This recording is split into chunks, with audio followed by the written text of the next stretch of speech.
let's be brave today. We've got people who may not go in the boardroom because they don't feel brave enough to do that.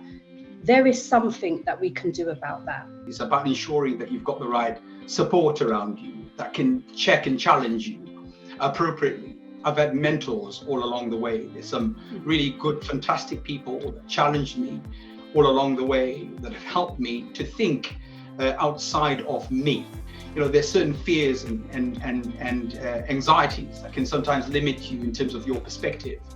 And so these mentors were really helpful in terms of helping me to look beyond the parapet into what could be. If you want to grow, then you've got to learn. Understanding the habits that I need to develop to be a leader, defining what bravery look like. And I think it's really about defining that for yourself and saying, am I being brave enough today in terms of what I'm planning to do for my future? It was worth it because that was personal sacrifice for my own development. If you're a leader, there has to be authenticity. You cannot pretend to be somebody else. So you've got to be yourself. And people have got to see the power of that fullness of your identity.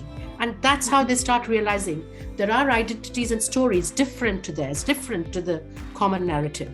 So the authenticity is important because that's what then connects to people and makes them think, yes, you know, I can do that as well. And I think you've got to have that sort of moment of uncomfortablenesss to actually then spark some action. Boardrooms can be lonely places if you're a BME background. I've recently met people who are very senior who've said they've never actually said even their own ethnicity out loud. And that's how challenging it can be.